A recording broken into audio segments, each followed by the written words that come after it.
right in everything, and I'm not sure why he didn't get it right in everything, but there's enough substance there to give me a foundation so I can build upon. I feel like I'm going really fast today. Wow. You have lots of coffee photos. I'd love to blame it on caffeine, but it isn't so.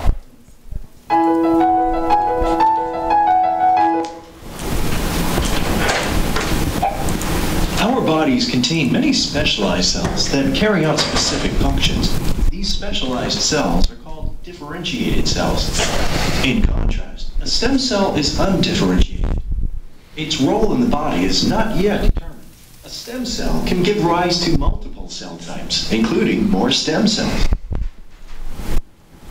Stem cells play an important role in our bodies, from embryonic development through adulthood. Development begins when sperm and egg meet. This event produces a special kind of stem cell that has the potential to grow into a human being, as well as a placenta, which will nourish the embryo as it grows.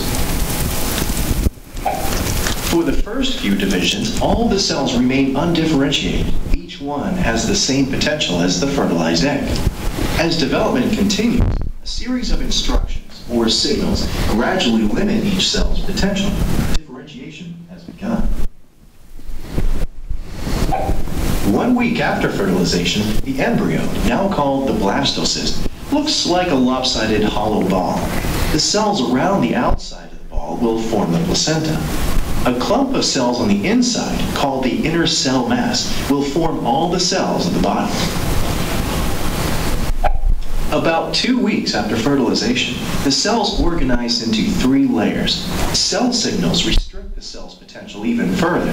Each layer will give rise to a different set of cell types. A few weeks later, the cells of the outer layer, or ectoderm, have become skin, nervous system, and parts of the face and neck. The middle layer, or mesoderm, has become muscle, blood vessels, and the beginnings of bones and connective tissue. The inner layer, or endoderm, has begun to form the digestive and respiratory tracts and the glands that feed into them, including the pancreas and the liver. As development continues, cells differentiate to form the 250 or so cell types of the body. But even after birth and into adulthood, pockets of stem cells remain. These somatic, or adult stem cells, play an important role in growth, maintenance, and repair. Some stem cells sit quietly, waiting for a signal to tell them to divide.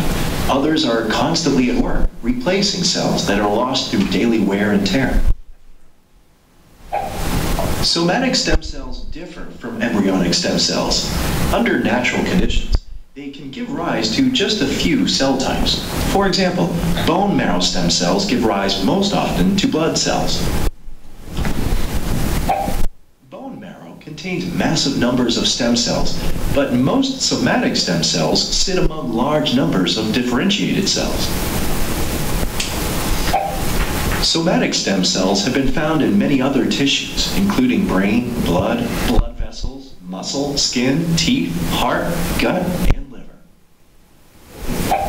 As we grow from fertilized eggs into fully formed human beings, stem cells give rise to all of our differentiated tissues and organs. Stem cells continue to play an important role throughout our lives as they help to heal and maintain our bodies.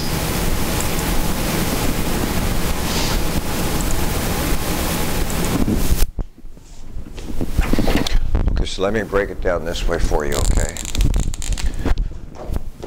So we said here's the egg, it comes out of the ovary, and the little buddies swim upstream, and one of them gets to go in, or multiple, usually one. And what you get then is a fertilized egg. And this fertilized egg has all the genetic material that's going to reproduce a human being. And we call this DNA. Now it's mixed with RNA, and I don't want to go into that because it's not necessary for you to have all the details.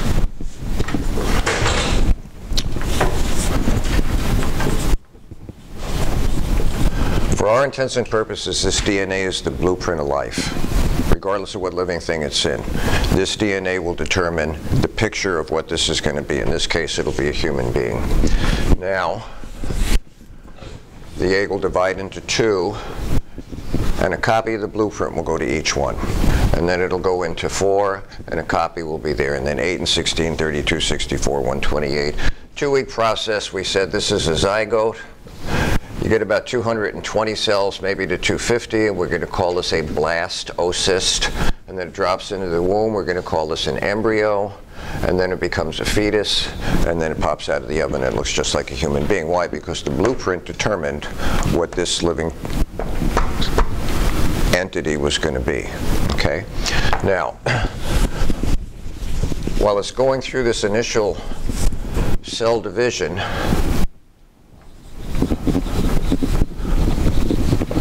the cells inside this embryo we're going to call embryonic stem cells. And as the gentleman said, these are undifferentiated. In other words, these cells have no idea what part of the body they're going to be. They can be any part. It's up to the RNA and the DNA when it gives it, I call it marching orders or instructions. So some of these cells will turn into the cornea, some will turn into an eyelid, some will turn into skin. The skin is different on different parts of your body. And this DNA blueprint, when it unlocks itself, will start to give instructions to all these cells.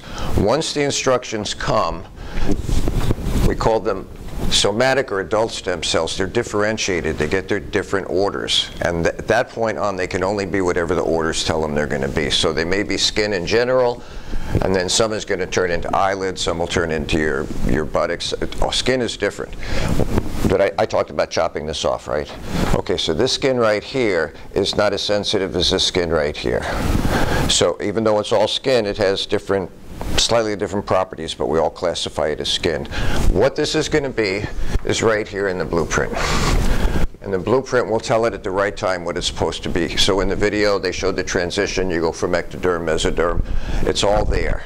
And as this unfolds, we go from embryonic stem cells to what we call stomatic or adult stem cells. Adult stem cells or somatic stem cells can only be what they are. So if you're skin, it'll reproduce skin. They talked about bone marrow. It'll do blood. It'll do bone marrow. But it's limited in what it can do. Embryonic stem cells are not limited. Whatever the instructions tell them to do, they're going to do.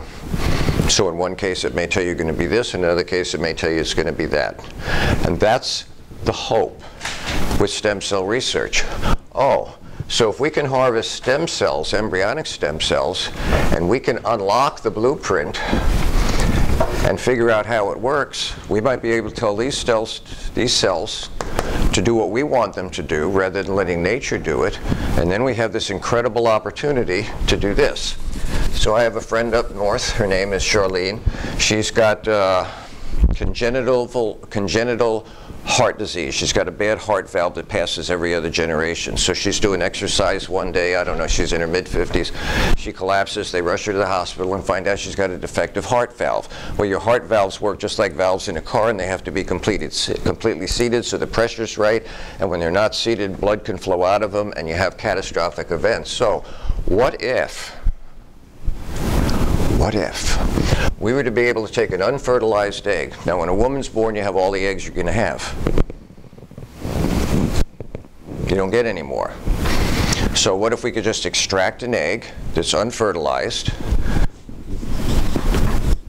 and we'll take your DNA out of it, and now it doesn't have DNA, and maybe we'll take a skin cell from Charlene, and that's got her DNA, and we'll take it out and we'll put it in here, and then with a little hocus pocus, we can stimulate this thing and unlock the blueprint and put it in a petri dish and say, we want you to be a heart valve.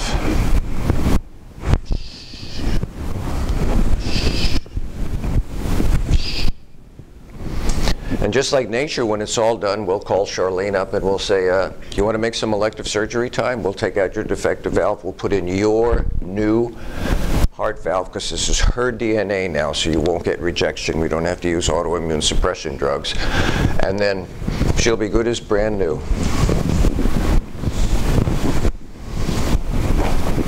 Wouldn't that be cool?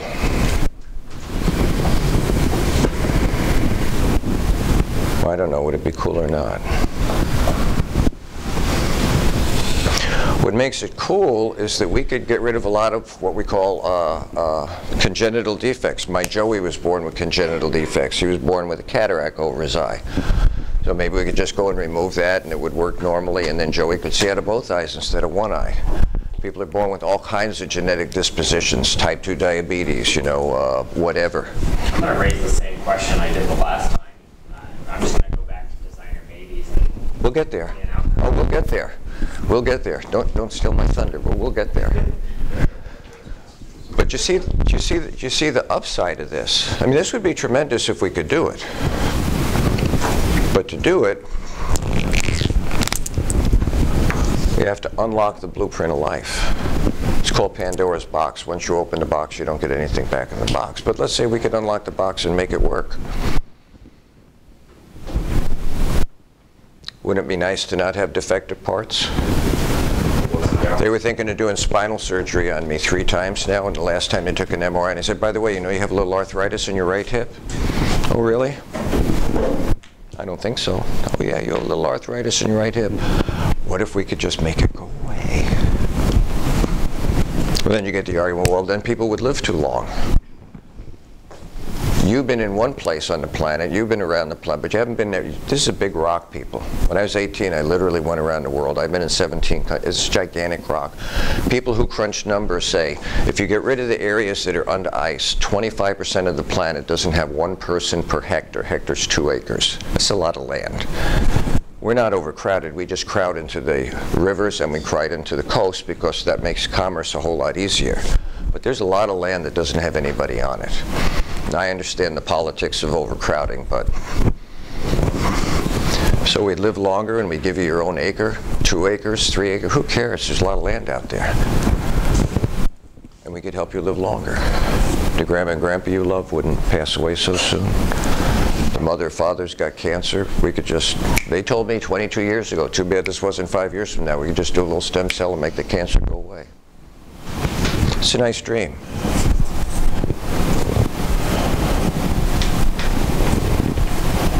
Go ahead. I feel like if this happened, it's like, although it does have good points and like stuff that would be very useful, it will very easily get out of hand because like this isn't something that can easily be fixed if there were a mistake to happen, and like it could cause a lot of factors that we would have never known to happen, and a lot of possibilities that like could have a negative effect on a lot of things. Okay, so that's called unintended consequences. Yeah. Now, what would cause that's a great point, much greater, I think, than you realize.